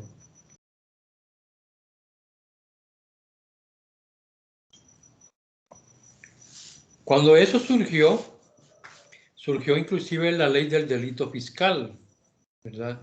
Eso fue en los años, a finales de los 80, principios de los 90. Pero, por supuesto que quienes más evadían impuestos eran los millonarios, para los que tenían las empresas grandes, y decidieron no aplicar esa ley. No porque, al igual que en Estados Unidos, esa ley era para llevar a la cárcel a los evasores de impuestos, que consideraron que no era aplicable en nuestro país porque afectaba al poder económico. Y hoy en día sigue igual, vamos. Por último, tenemos el último paso, que es el asiento de cierre. El último paso en el cierre contable del ejercicio consiste en saldar todas las cuentas abiertas. Tendrá que cargar las que tengan saldo acreedor y abonar las que tengan saldo deudor. Este se refiere al balance general. Ya con los numerales, con los pasos anteriores, ya cerramos el estado de resultados. Pero al final, es decir, el balance general, al final del ejercicio también debe de llevarse a cero. Y a eso se le conoce como partida de cierre. Si yo en bancos tengo $10,000, vengo yo y la voy a dejar a cero. Como mi saldo es deudor y lo tengo en el lado derecho, lo voy a poner en el lado izquierdo y ahí se neutraliza. Los $10,000 y queda a cero. Esa es una práctica que se hacía y se sigue haciendo, y los sistemas de computadora lo consideran cuando le venden el paquete a los clientes, que el balance debe de dejarlo a cero. Esa es la partida de cierre, ya las cuentas de mayor. Repito, ahí ya cerró usted el estado de resultados, porque ya trasladó el saldo final, ya lo trasladó a el balance general en el parte del patrimonio. Aquí no, aquí tenemos la cuenta del balance y se dejan todos los valores a cero al 31 de diciembre. Pero viene usted el 1 de enero del siguiente año y hace el asiento de apertura o partida de apertura. ¿Qué significa? Que todas aquellas cuentas que yo obligué a llevarlas a cero, hoy les voy a regresar su saldo que estaban manejando antes de que yo hiciera la partida de cierre. ¿Me explico? O sea, esa era la práctica que se hacía, por eso que la teoría se sigue manejando igual. Pero si nosotros lo queremos adecuar a la parte virtual, casi es lo mismo, solamente que el tiempo se acorta. ¿Ya? Usted ya, las cuentas de cierre del estado de resultados y las cuentas de cierre del balance, las iba haciendo manual, ¿va? Todos los años, hacía lo que es el cierre, etcétera, etcétera.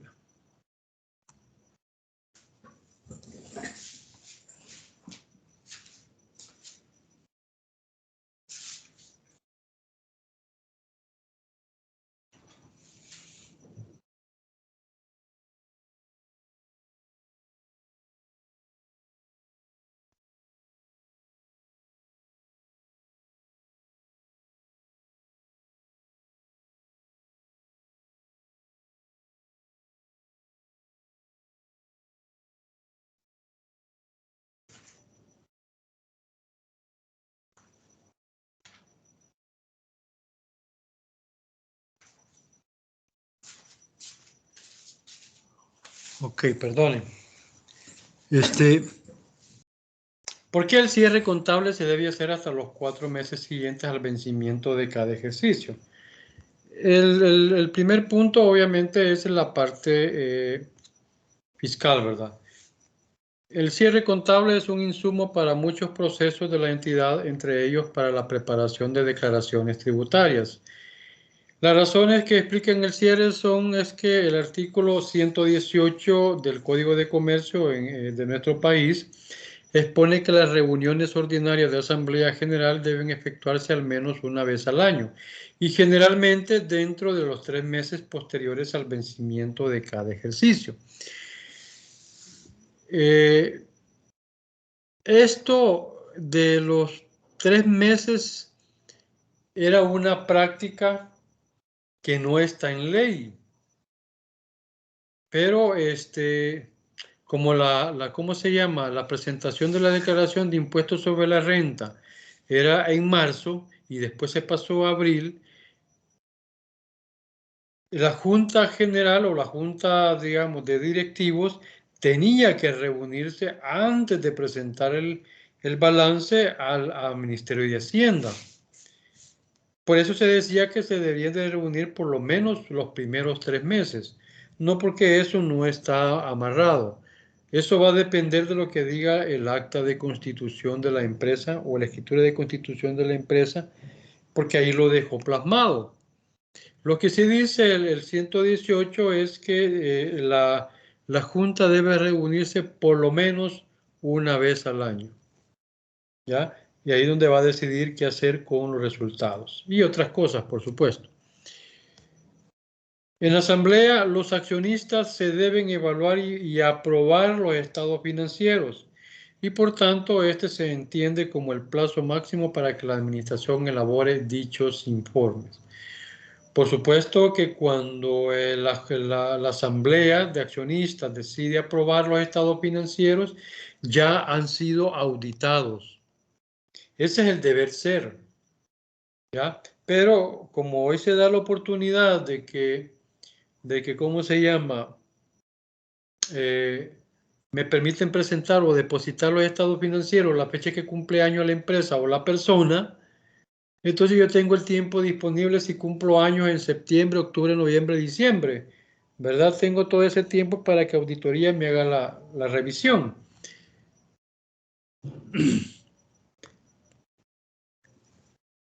Y con la declaración de impuestos sobre la renta, nos la jugamos, por decirlo así.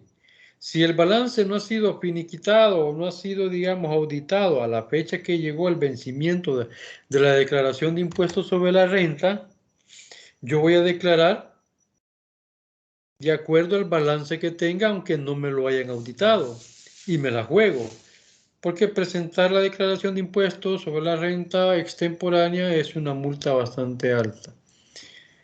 Bueno, decían que andaba por los 4.000. Por supuesto, estoy hablando de empresas grandes, pues. Para los pequeños no era, bueno, decía que eran $250 para las personas naturales que no presentaban la declaración a tiempo. Hoy en día lo que hacen es cobrarle multa, nada más, ¿verdad? Un interés por no pagar lo que le correspondía pagar y ¿cómo se llama? Y un cálculo de interés y moratoria por el tiempo que se tarda en presentarla. Eso es lo que se hace actualmente. Pero cuando surgió o la ley de impuestos se modificó hacia las nuevas prácticas de manejo ¿cómo se llama? Del Ministerio de Hacienda, los primeros meses se decía que si la empresa no presentaba su declaración a tiempo, era una multa de $4.000. Y los 4.000 colones, perdón, 4.000 colones, y los personas naturales eran 250 colones, ¿verdad? Eso estaban en colones, porque ya estas leyes son de 1900. Bueno, la ley de impuestos sobre la renta surgió en el 1920 y algo, 1930 y algo, ¿verdad? Que se modificó, ya digamos, se le dio forma al código. La ley de IVA viene del 92, ¿verdad? Que es una reforma que hubo por unos chilenos que vinieron a hacer ese trabajo.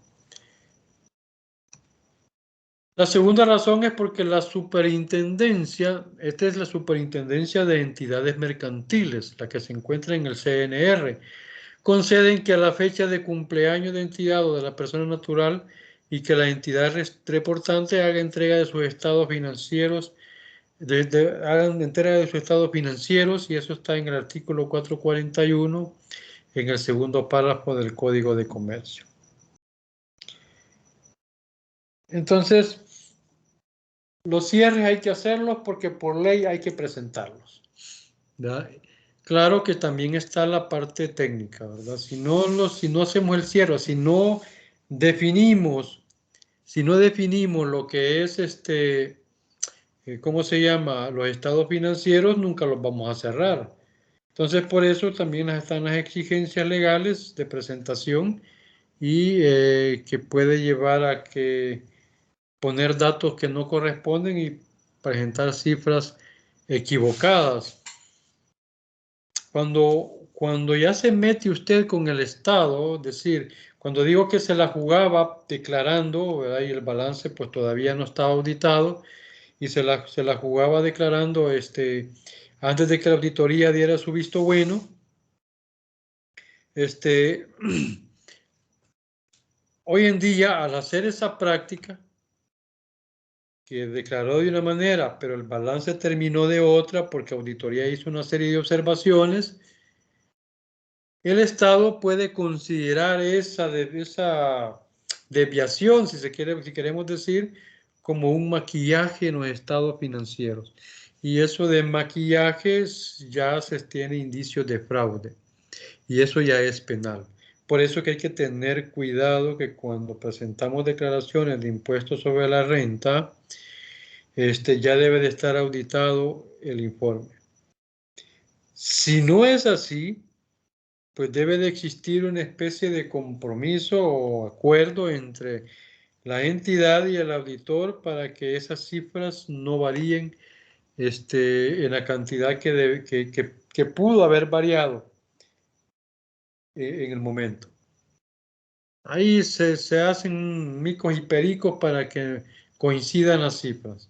Y no necesariamente hacer un fraude, porque no estoy diciendo eso, sino que se buscan artificios para que al final el balance auditado sea consistente con el balance que se ha presentado en la declaración de impuestos sobre la renta. El cierre que habitualmente se realiza en los últimos meses del año conlleva la regularización de las cuentas de gastos e ingresos. Eso es lo que hemos venido hablando al principio de la clase.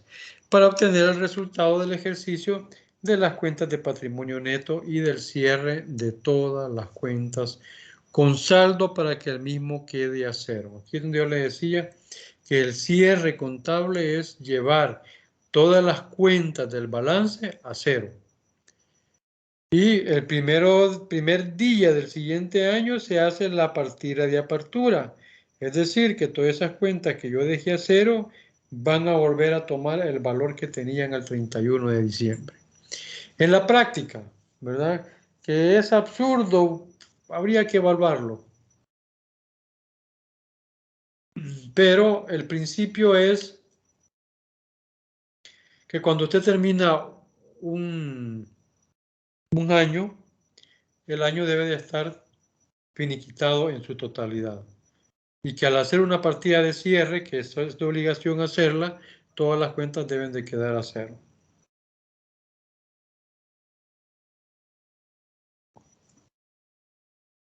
Lo más importante es tener en cuenta que el cierre anual es la suma de 12 cierres mensuales. Ese sería lo ideal, ¿verdad? Lo ideal es que el cierre de cada mes se lleve a cabo más o menos el mismo día. De esta forma, la empresa puede comparar mejor los datos obtenidos. Si todos los meses se hacen las revisiones y no se dejan hasta el final del año, pues las cosas se van a facilitar mucho mejor. ¿Se acuerdan cuando les hablaba de las cuentas transitorias?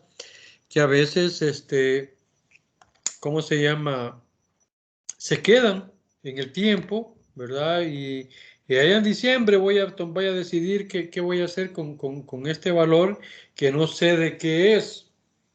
Y eso es lo que no hay que permitir. Hay que investigar hasta las últimas consecuencias para que no quede ningún valor transitorio que al final lo que hace es dañar el activo de la empresa. Porque, por ejemplo, si es una remesa no identificada, pues a lo mejor es el abono de un cliente que como no le puso nombre y cómo se llama y el banco tampoco le puso nombre, no sabemos de quién es. Etcétera, etcétera. Hay una serie de situaciones que se presentan y hay que corregirlo.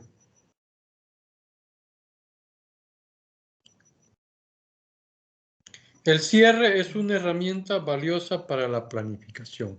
Esto quizás es como la parte final, ¿verdad? De lo que estamos hablando.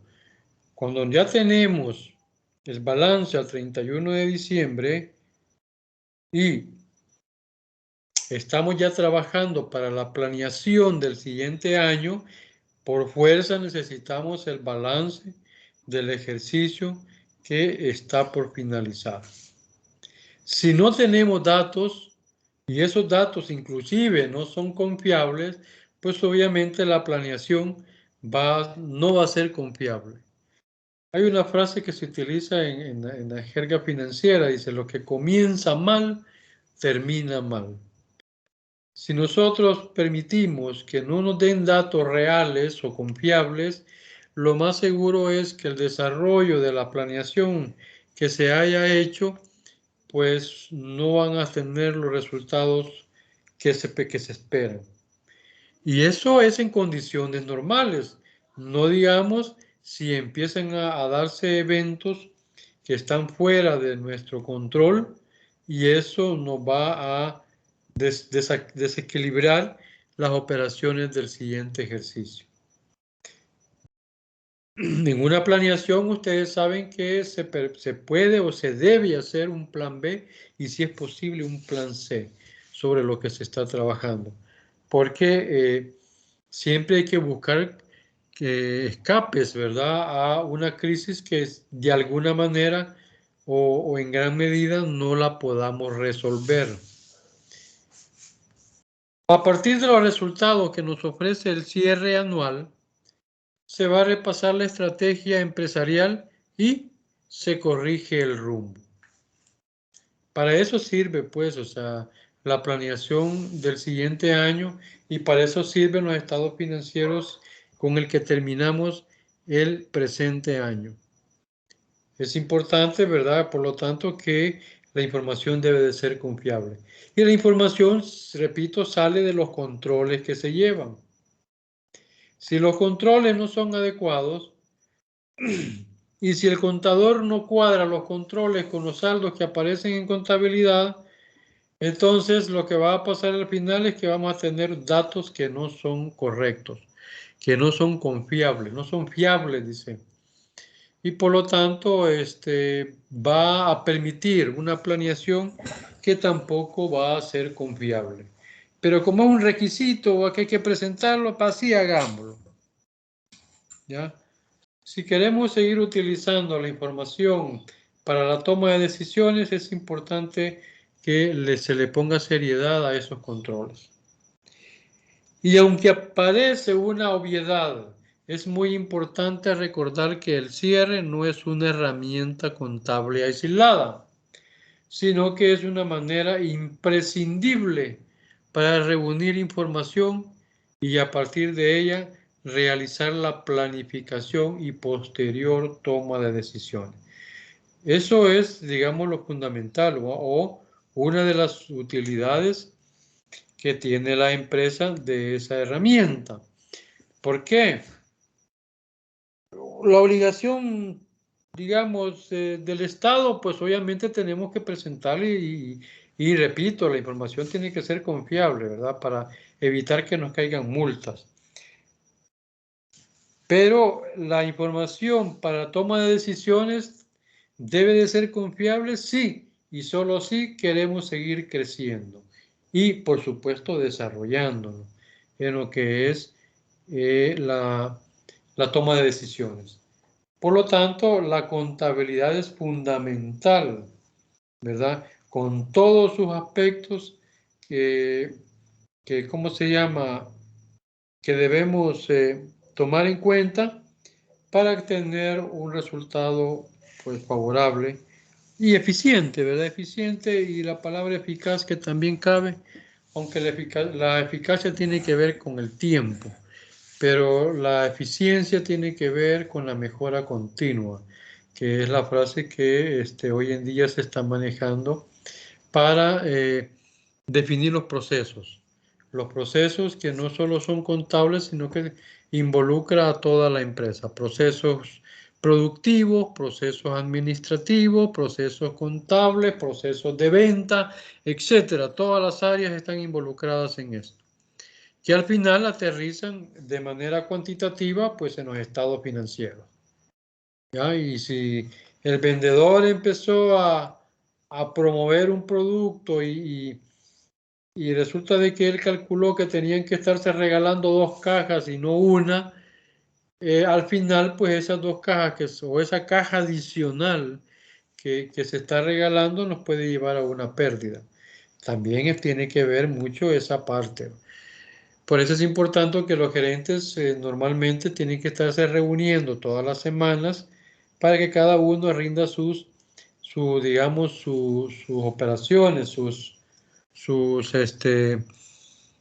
su trabajo, pues, de lo que ha realizado y que esté, digamos, en ese engranaje con todas las demás unidades que la empresa conforma.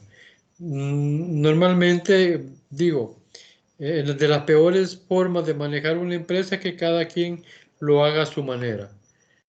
El gerente, por supuesto, lo que hace es unir todas esas piezas o todos los datos de todas esas piezas, pero que como que no van a encajar unos con otros. Los datos no van a ser muy consistentes. Venta me va a decir que digamos, la cantidad de ventas que se han hecho, y producción me va a decir la cantidad de productos que se han producido. Y resulta que la cantidad de productos producidos es menor a la cantidad que ha vendido el departamento de ventas. Hay una inconsistencia grandísima y, por supuesto, con un error que ya no se llama error, sino que es un horror, porque al final, ¿qué es lo que está vendiendo el departamento de ventas para que diga de que ha incrementado sus ventas cuando producción no le ha surtido? Es decir, producción se quedó a media por cualquier crisis que hubo, etcétera, etcétera. Y eso es lo que tenemos que valorar siempre cuando tenemos este tipo de situación.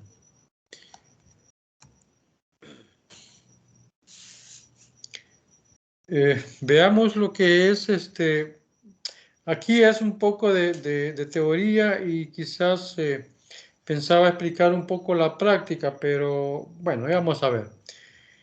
El asiento de cierre, dice, el asiento de cierre del ejercicio o cierre contable es el último asiento que se realiza en el libro diario y consiste en cargar todas las cuentas que presentan saldo acreedor. ¿Quiénes son las cuentas que presentan saldo acreedor? Pasivo, patrimonio e ingresos. Bueno, los ingresos ya fueron liquidados, pero pasivo y patrimonio se cargan, es decir, se anotan en el debe y ahí quedan a cero. Y abonar todas las que tengan saldo deudor. ¿Cuáles son las que tienen saldo deudor? Todas las cuentas de activo que están en el debe. Entonces, al abonar quiere decir que tenemos que aplicarlas en el haber y ahí quedan a cero. Y ahí tenemos nosotros un cuadro, ¿verdad? Que ya no le puse los valores, pero repito, el saldo acreedor se anota acá, en el debe, para la partida de cierre. Y para las partidas que tienen saldo deudor, se van a anotar los valores en el haber. Habiendo hecho esto, acordémonos, estamos hablando de un balance. Y si es balance, está balanceado. Por lo tanto, si yo cierro las cuentas de activo, pasivo, patrimonio, esto debe de coincidir, esto debe de cuadrar, porque la ecuación contable dice que el activo es igual al pasivo más patrimonio. ¿De acuerdo? Entonces, si yo voy a hacer la partida de cierre utilizando esta forma, los valores del debe siempre tienen que hacer los valores del haber. Es decir, el total del activo en la partida va a ser igual al total del pasivo y el patrimonio en la misma partida. Y eso solo es cuestión de que visualicemos o imaginemos el balance, ¿verdad? El balance general es un estado financiero que está balanceado, donde dice total de activo igual al total del pasivo más patrimonio.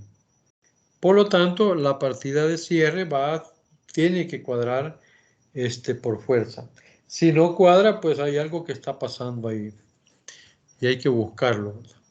Con el asiento de cierre se consigue que todas las cuentas de balance de los grupos del cuadro de cuentas, del 1 al 5, dice, ¿verdad? Con el catálogo, ya vamos a ver el catálogo, queden canceladas en el libro mayor. Una vez realizado el asiento de cierre, tenemos información para presentar el balance de situación y cuantificar el patrimonio neto. Todo esto que se ha dicho en palabras es lo que siempre hacemos de manera técnica o empírica la construcción del balance a través de los libros diarios mayor.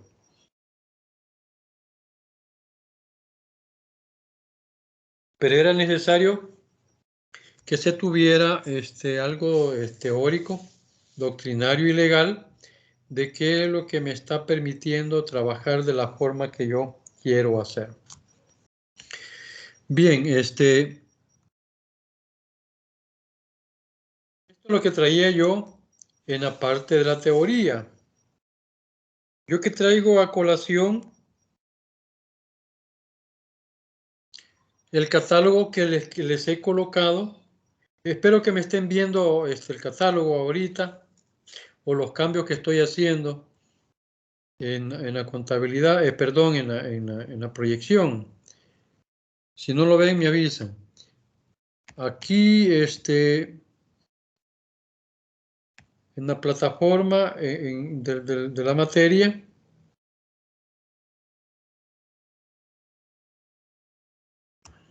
en la plataforma de la materia, les he colocado el catálogo.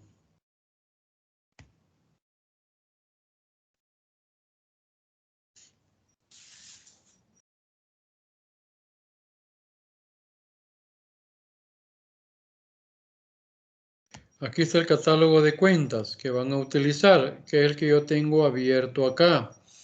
Este catálogo ya fue el que les mandé el ciclo pasado, ¿se acuerdan? Para codificar las partidas en el libro diario.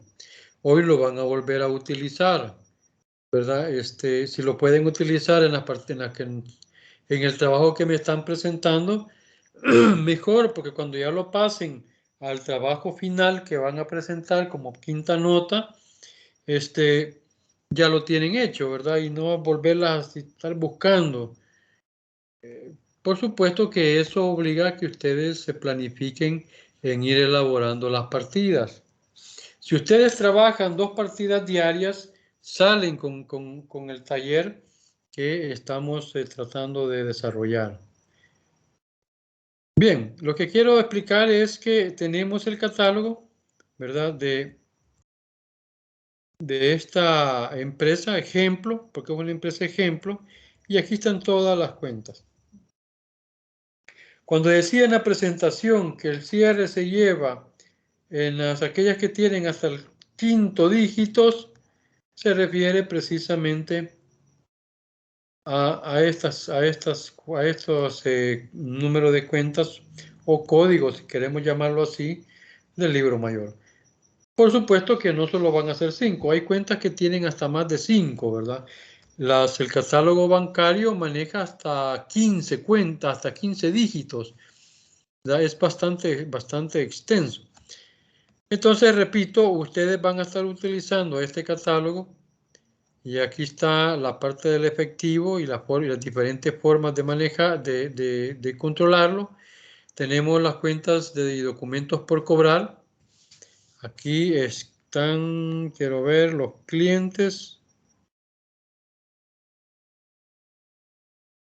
No, no están. Aquí donde dice cuentas por cobrar créditos otorgados, aquí se abre una subcuenta que se va a llamar, aquí está, de clientes. Cuentas por cobrar clientes. Hay catálogos que solo dice clientes y nada más. Aquí pues tiene todo ese nombre que no está de más. Pero lo que quiero decir es de que todas las cuentas están acá. Hay cuentas que obviamente que no las van a utilizar. Por ejemplo, esta y esta de inversiones a corto plazo no la van a utilizar. Estimación para cuentas incobrables no la van a utilizar porque es o creo que sí, ¿verdad? Con el cuadro de morosidad la van a tener que utilizar. Aquí está, básicamente es la reserva para cuentas incobrables que van a calcular después de que determinen la morosidad de los clientes. Inventarios, aquí están, ¿verdad? Clasificados de las diferentes denominaciones, producto terminado, producción en proceso y materia prima. Y la estimación por obsolescencia, que es una cuenta de provisión que muchas empresas no la manejan. La cuenta de accionistas, Cuando el accionista recibe algún préstamo de parte de la empresa,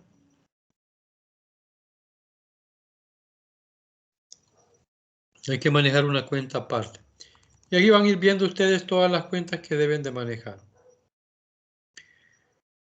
Repito, ahí está en el portal y por lo tanto las partidas tienen que estar codificadas.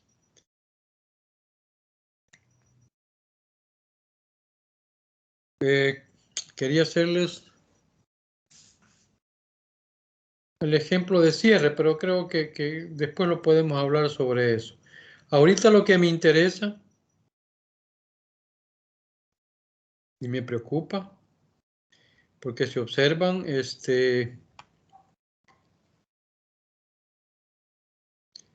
en el repositorio de la primera tarea ya hay 24 estudiantes y solo 8 depositaron. Ya, todavía hay tiempo, pero es decir, de 8 multiplicado por 2, y es que lo han hecho en pareja, son 16. O sea que hay grupos que todavía no lo han presentado, o personas que no lo han presentado. Yo les he dicho que, y hay estudiantes que me han estado preguntando a cualquier hora, ¿verdad? Si estoy disponible en ese momento le respondo. A veces pues salgo y no veo el teléfono y le respondo cuando ya estoy de regreso. Entonces, cualquier duda que ustedes tengan, inclusive hay quienes me han mandado sus partidas para que yo les ponga el visto bueno, yo se los puedo hacer.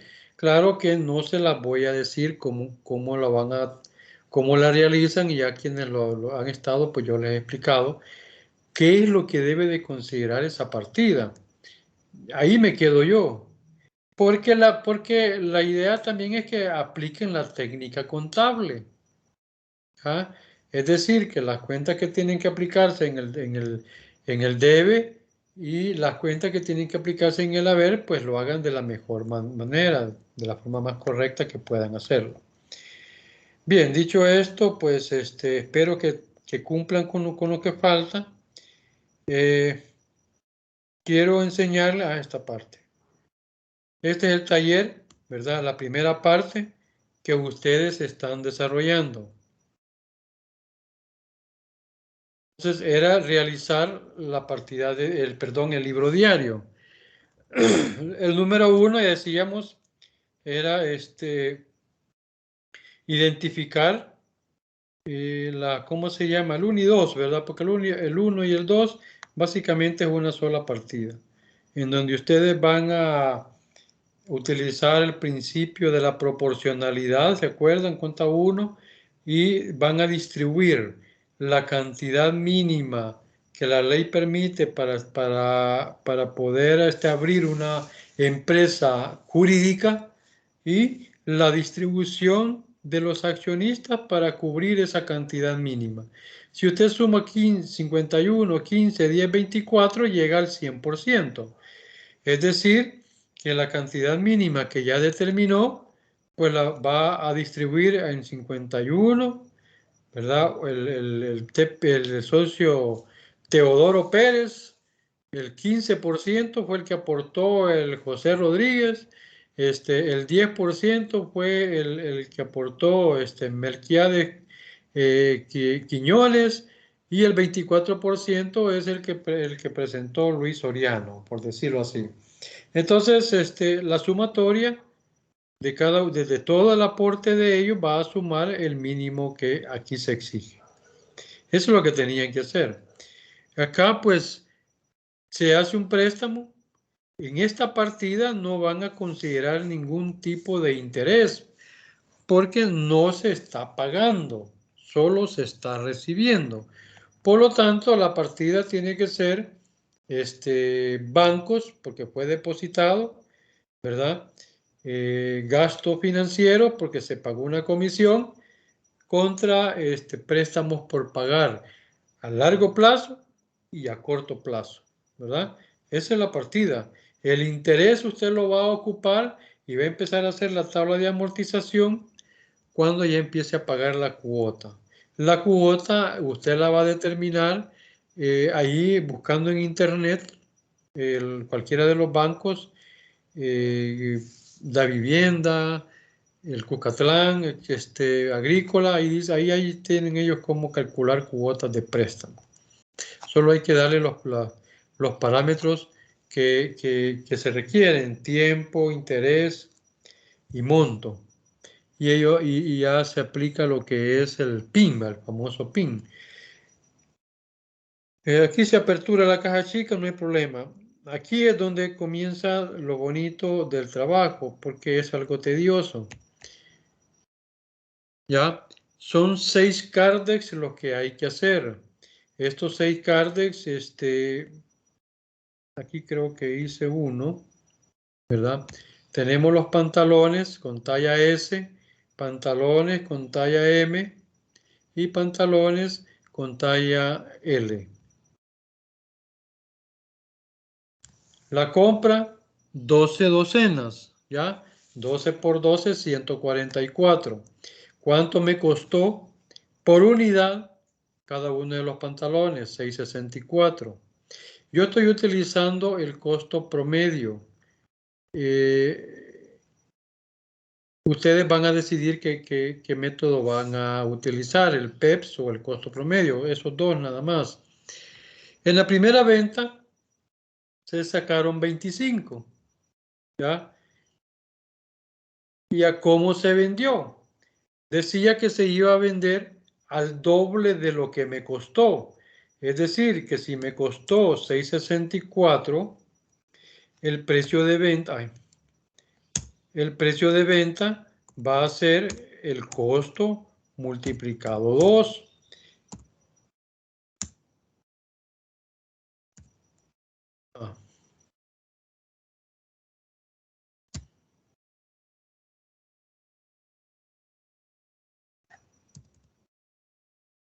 Multiplicado 2, es decir, vale 13.27. Y por supuesto que cuando ya el caja o el cliente va a pagar, hay que multiplicar este valor por el 13%. Es decir, que el producto vale 15 con todo y IVA. Eso es lo que van a hacer. ¿Me explico? Tenemos el costo, tenemos el precio de venta sin IVA, ¿verdad? Que es el doble. Aquí está la fórmula, que es el doble de lo que me costó, y por supuesto yo lo voy a incrementar el IVA. Y ahí tenemos la operación que hay que hacer. Luego hubo otra compra y esa me costó 6.73. Como el valor cambia, ¿ya? Entonces yo tengo que determinar otra vez ¿cómo se llama? El costo promedio. ¿Qué quiere decir? Y ahí es donde deben de tener ustedes cuidado. Que el costo promedio que he calculado ya no es 6.64, sino que es 6.67. Por lo tanto, yo voy a hacer la venta con otro precio. Es decir, ya no es 13.27, sino que 13.34. Con IVA 15.08. ¿Me explico? O sea, ese es el cuidado que deben de tener. Y así con todos los productos. Aquí solamente he hecho esto. Cuando hay una devolución, creo que hay una devolución de 3 unidades. Les da 2.5. Alguien me hizo la pregunta, porque era el 10%. Yo le dije que aproximara al valor superior, que en este caso es 3. ¿Ya? Y fue ¿cómo se llama? De las 25 que se vendieron. Entonces aquí calculamos el 10% y como me daba 2.5, le sumé 0.5 para aproximar. Esta es una forma. La otra es que usted utilice la fórmula financiera que diga redondear. Y al redondear se la va a llevar a la superior. ¿Cómo cómo se llama? Se va a devolver a cómo se vendió. ¿Ya? Aquí se vendió a 6.64. Aquí pues tendría que ser ese valor. La devolución se va a hacer de acuerdo al valor que fue vendido. Aquí hay que corregirlo. ¿Sí? Ese es el cuidado que hay que tener. Si se lo vendí, porque el cliente me lo va a devolver, pero me lo va a devolver con la factura que ya pagó, si pagó al contado. Y si pagó al contado, entonces yo le voy a hacer la reversión con el precio de venta que se lo vendí. Por lo tanto, tiene lógica manejarlo de esta forma. Bien, esto es en cuanto a ¿cómo se llama? Al ejercicio este que ya comenzaron y que ya lo están entregando. Pero ¿qué pasa con el nuevo ejercicio? No, este es. ¿Ya? Esto es para allá, para la otra semana. Aquí se va a hacer ya el arqueo de caja chica. Dice, por caja chica se realizan los siguientes compras y pagos. Se hicieron todos los gastos, ahí masiva y todo lo demás. Con los fondos existentes, es decir, 4 billetes de A20, 4 de A10, 3 de 5, 8 de 1 y 30 monedas sueltas y 30 centavos en moneda suelta, realizar el arqueo de caja respectivo. Y el reintegro al fondo con cheque número 7. Aquí dice punto 7, pero ese es el cheque número 7.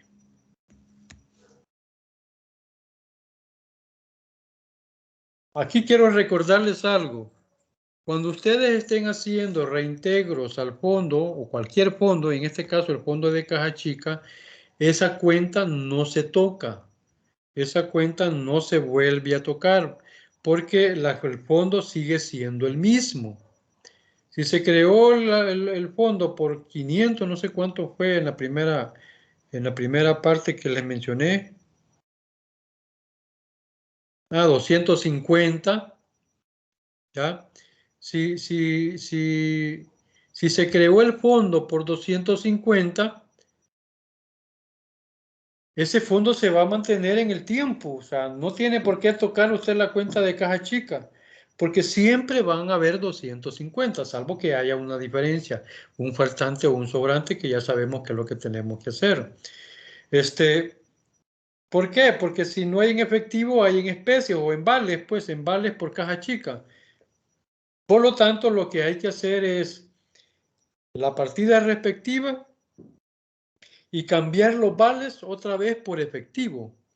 Y la cuenta que se van a afectar va a ser gastos contra banco. No va a tocar caja chica. Repito, la caja chica es un fondo fijo que se va a mantener en el tiempo hasta que la empresa decida eliminar ese fondo. Ese ya no se vuelve a tocar. Luego tenemos las otras cuentas. Bueno, aquí hay unas devoluciones del proveedor, otra venta, etcétera. Entonces, ustedes, estas son las mismas operaciones, solo es para tenerlos entretenidos un rato. Los clientes, pues, depositan en el banco, ¿verdad? El 50% de sus deudas, el cliente BT y el cliente LA. Entonces, hay que llevar un control auxiliar por cliente de cómo está la cuenta de ellos.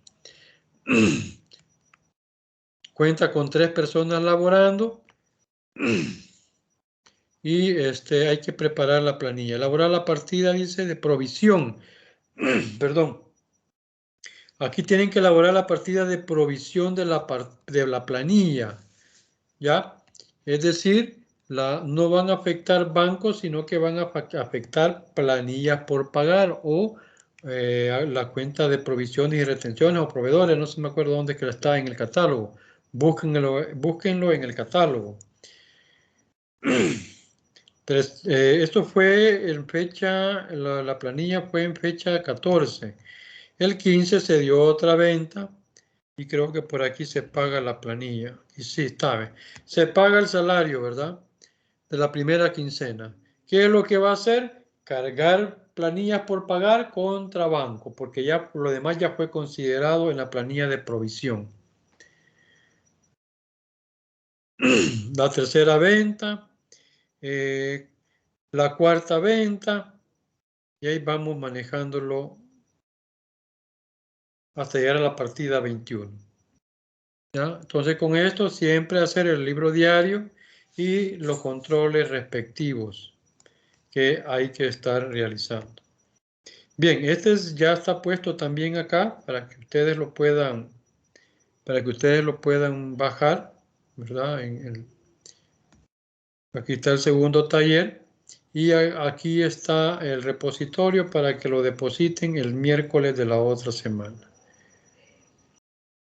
Bien, eso sería lo de este día. No sé si hay preguntas con todo. Las notas, bueno, espero que ya todos tengan el colector. No las he subido porque he dado oportunidad a algunos que me complementen trabajos y eso pues me llevó un poco de tiempo, aparte del atraso que tenía, pero ya solo quiero revisarlo bien y subirlas esta noche. Esta noche yo subo las segundas notas y espero pues en esta semana, porque solo me falta calificar el ensayo, a ver qué han escrito ahí. Hoy no escribieron algo diferente y subo también y les mando el colector de la tercera nota. Con esto también yo le mando las instrucciones de cómo se llama, de lo que es el trabajo final, pero les decía que voy a proponer una actividad extra para aquellos que quieran levantar una nota que tienen abajo de 6, ¿verdad? Una desde las 3, de los primeros 3 parciales. Por eso tengo que correr para entregarles la tercera nota. Entonces, de los primeros 3 parciales, quien tenga nota menor de 6, va a tener la oportunidad de presentar un trabajo adicional y poder superar esa nota. Eso lo hago todos los ciclos. Ya el ingeniero Ramírez pues está enterado de esta forma. Y la idea es que salgamos adelante todos, ¿verdad? O sea, eh, ustedes ya se los he dicho un montón de veces, los exámenes no dicen realmente la capacidad que ustedes tienen. Ustedes pues son jóvenes y tienen una capacidad enorme para salir adelante y lo que necesita es que sean más dinámicos, ¿verdad? Yo sé que la contabilidad a muchos no les gusta, pero ni modo, hay que pasarla. Y sí es importante que los contadores lo hagan, pues, porque de esto van a vivir. Los administradores, lo que va a pasar es que deben de saber cómo hace el trabajo el contador para que el contador no les meta gol, ¿verdad? Cuando les estén presentando estados financieros. Por eso se ven todas las materias que se ven, que dicen yo no la voy a ocupar, la macro, la micro. Claro que se utilizan en un momento determinado. La otra cuestión que aquí les he colocado, una encuesta, por favor, la universidad nos las ha dicho que la llenen y ahí hacen el esfuerzo, unos minutos, 5 minutos, lo mucho que se van a llevar y la presentan. Así que si no hay preguntas, nos vemos el otro miércoles, primero Dios, y por favor no dejen de preguntar. Está el team, está el correo y alguna pregunta puntual que la pueden hacer por medio de la plataforma, que ahí está en la parte de mensajes. Pero el team se está utilizando mucho y el correo, algunas son contaditos, como unas 5 estudiantes que están haciendo preguntas. Bien, si no hay, pues les deseo buenas noches a todos, ¿verdad? Que descansen lo que puedan descansar, que mañana comienza otro día. Nos vemos el otro miércoles, primero Dios. Se van despidiendo uno a uno, como siempre.